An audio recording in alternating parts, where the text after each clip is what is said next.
Madame Odette Lucien?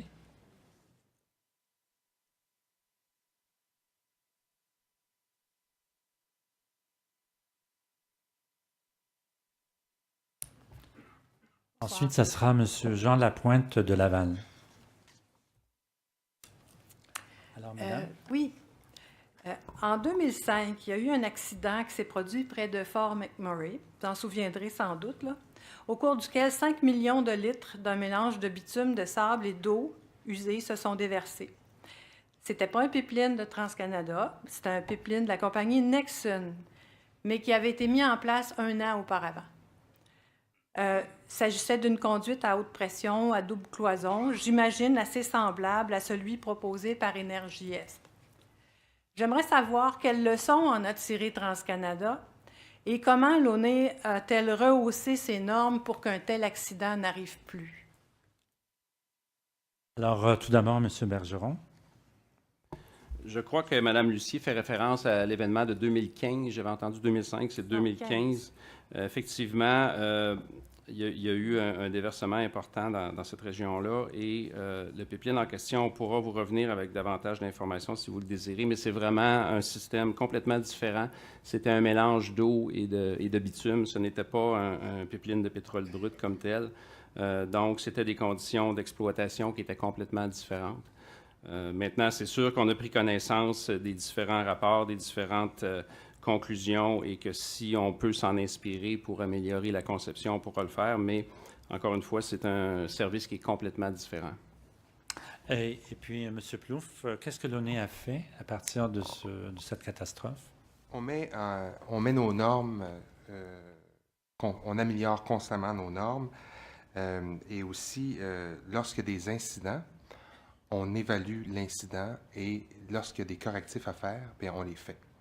Donc, on se base sur chacun des incidents. On regarde si nos normes doivent être révisées. S'il faut les réviser, on les révise. Et on cherche constamment l'excellence en matière de réglementation. Donc, à chaque incident, on apprend de l'incident pour améliorer nos pratiques et nos normes. Mais au-delà de la rhétorique, là, je comprends ça très, très bien, là, mais là, il y a un cas précis, là. Qu'est-ce que ce cas précis a amené comme changement?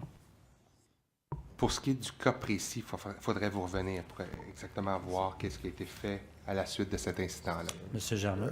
Peut-être, M. Bergeron, le cas que vous mentionnez à Fort McMurray, est-ce que c'est, d'après vous, est-ce que c'était un pipeline qui était assujetti à l'ONE ou c'était un pipeline provincial à ce moment-là, seulement assujetti aux normes de l'Alberta? Ma compréhension, c'est que c'était un pipeline de juridiction provinciale. Donc, nuance importante. Donc, dans ce cas-ci, on ne serait pas touché, ça serait la Régie de l'énergie de l'Alberta qui ferait enquête. Mais c'était un pipeline neuf, c'est là-dessus que je vais insister parce qu'on nous dit que les normes sont très élevées, que la compagnie utilise les techniques les plus avancées, mais là, on voit qu'il y en a eu un qui était neuf, puis qui a quand même eu un accident, là. Alors, je ne me trouve pas tellement rassurée par les réponses que j'ai présentement. En fait, vous n'en avez presque pas eu, puisque... Ah, effectivement. Non, mais dans le sens que l'information va venir au cours des prochaines séances. Oui. Merci. Comme je vous dis, Monsieur le Président, ça va nous faire plaisir de transmettre l'information, mais c'est un service qui est complètement différent. Oui, tout à fait. Je ne le disais pas à la blague, j'étais sérieux. Oui, Madame Grand.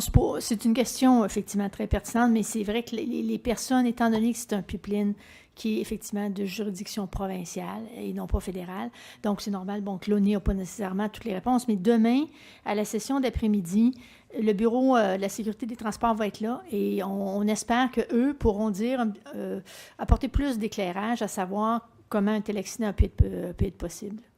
Merci. Merci à vous. Alors,